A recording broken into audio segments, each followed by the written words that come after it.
All right. So the clear game of the week is Chelsea versus Tottenham. Chelsea is 8th at 3 points. Tottenham is 1st at 3 points. Sunday, August 14th at 11:30 a.m. Chelsea is plus 130. Tottenham is plus 220. The draw is plus 240. Chelsea minus half a goal is plus 130. Tottenham is minus 155. All right, so here is a shocker for everyone who listens to the show and knows that I absolutely bleed Chelsea blue. Tottenham is the team I want to talk more about in this matchup.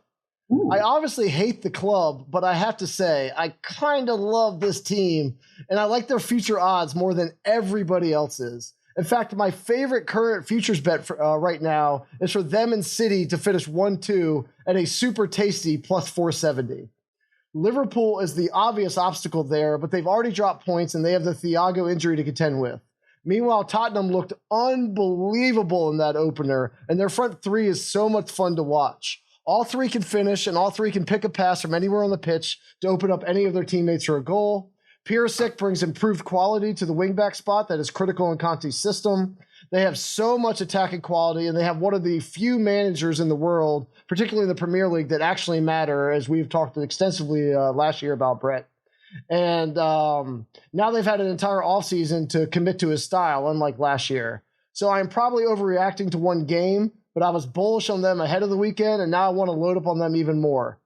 That said, Chelsea owns their ass this decade. So while I think Spurs are actually the better squad at the moment, I have to see them actually beat the Blues before backing them with a bet. So I'm taking the draw here plus 240. Yeah. I mean, first off, it's weird that we're talking about a Chelsea match and Conor Gallagher didn't get mentioned. And he's back in the side like this. He's not even at Palace right now. Like he's in the part of London that you want him to be. Well, they play on Sunday, and I feel weird taking the Lord's name in vain on the holy day there is. Yeah, I mean, you and I are actually this is going to be great. We're starting off the year at odds.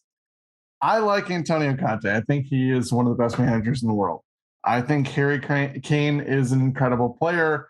I've sort of kind of shit talked Son, and then he went out and tied for the Golden Boot. So yeah, they're good. I think it's going to be a battle between them and Chelsea for the third best team. I do think that Liverpool is still at a tier ahead of them. But as we might talk about later, there's a whole thing about Liverpool and playing out 90 percentile seasons and how hard that is to do.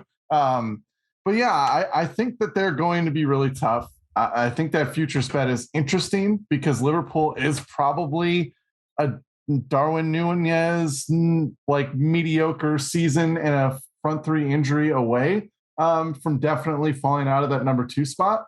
But I just there's some questions about the way they spent their money. Perisic has been great for Conte. He's played that wingback system. He is one of the better wingbacks in the world, but he's also 33. And his backup is Ryan Sessegnon, who scored a goal, but that doesn't mean that it's going to change my opinion on him either.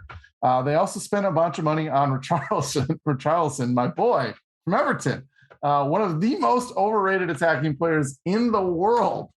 And they spent a buttload of money on him to kind of be their fourth attacker.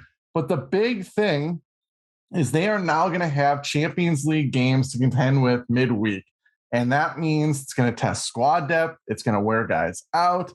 There's just going to be less prep time before the Premier League matches. So I'm curious to see how they navigate that, especially because Son and Kane already have a ton of miles on their legs. I think early in the season, it won't really matter as much, which is actually why you and I are going to be on the same page here, because I too think that draw number plus 240 looks really good. The Southampton match was a little bit flatter in the scoreline to what they actually created against Southampton. Also, Southampton is really bad.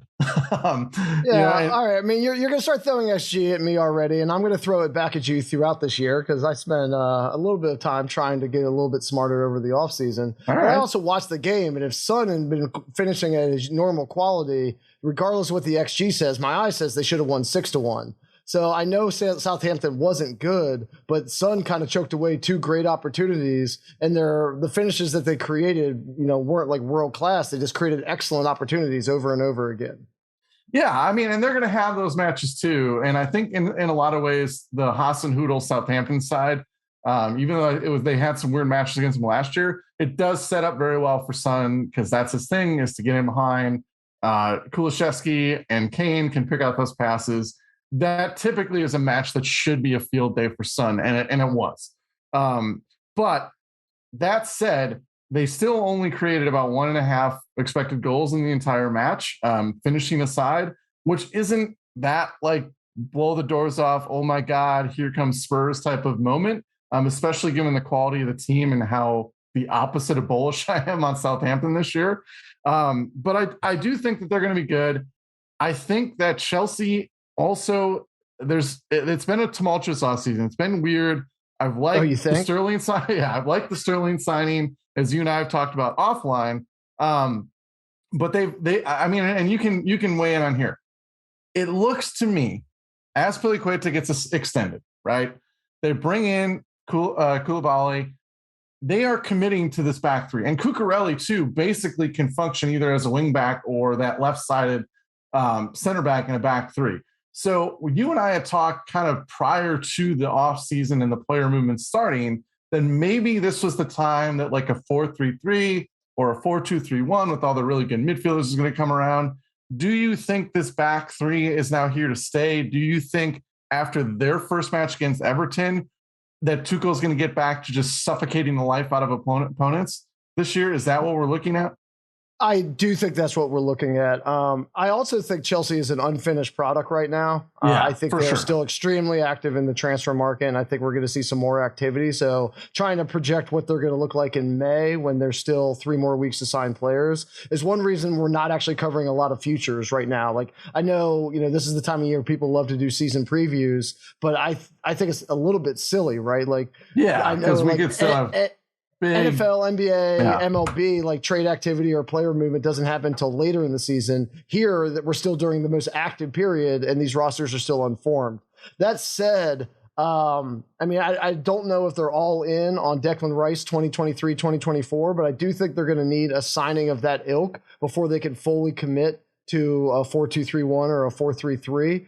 Somebody who does fit his profile, if it's not him precisely. And Thiago Silva, as imperious as he is, and as much as I love him, he's clearly perfect for the mid of the back three, and might not at 38 be as well suited for a back two. And he's their most important defender. So I think they're committing to the Tuchel vision. I think they're setting up with signings that have flexibility to allow for more creativity and formation over the next 5 years. But in the next month, the next 2 months, the next 3 months, I think we're still going to see a lot of three at the back and a lot of the suffocating Tuchel that we've seen before we see the attacking Tuchel unfold its wings in the coming years. Okay, well, that makes me feel really good about the fact that my prop bet for this game is the under of 2.5 goals.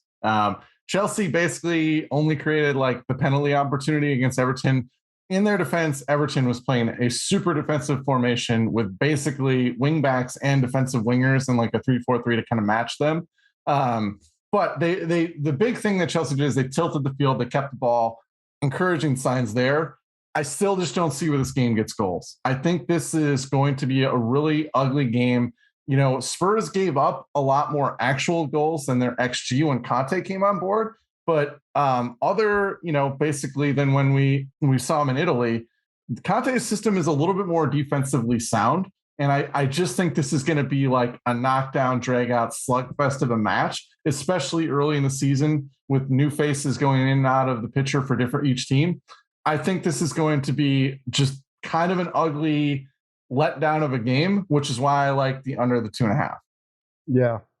I like that bet as well. Chelsea does not want to lose to Spurs. I mean, I've personally been at the Bridge when they played the Spurs, and we hate Tottenham. Chelsea is the number one chant that goes around the stadium, and so they're not going to want to open at home against a loss to somebody that they despise losing at, in the middle of February, not let alone the home opener.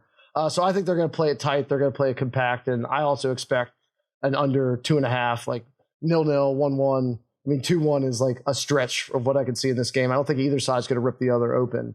That said, my favorite bet, and I'm starting out hot here, Brett. You want to take a guess what it is? God, starting out hot. I mean, what would Oh be? no, you're following the wrong word. I guess you thought I was going to go for some sort of hot take. I'm starting out hot with Oh, my favorite prop bet, corner bet, oh, baby, corner the bet. corner bets. Okay, all right. Yes. I'm going over 10 and a half corners in this game at a plus 105 number. I cannot believe I'm getting a plus number. We're going to see a lot of play from width, trying to break down the kind of compact middle of the field from both sides because both of them like to play from the alleys. I think we're going to see Silva with some desperate defending. And I think we will see a few quick counterattacks where just clearing the ball over the line is going to be the preferred outcome by the defensive side. So I think this is a great recipe for an over on the corner bet, particularly when you consider these two teams, although against much, much worse opponents, obviously, but they combined for 26 corners in their respective openers. And I'm getting a plus number just 10 and a half. So expect to see that one later in the 5-pint pickoff. Ooh, okay. All right. We're going, I mean, we're going to be like just we're so basic because I'm going to go back to one of my favorites here in one of the matches. So, I mean, people might as well just rewind shows from last year and just play those picks. Hey, they can rewind them last year because we gave out winners. Both of us were plus EV bettors last year. So there we go. if we do just as good again, let's do it. Everybody should be happy.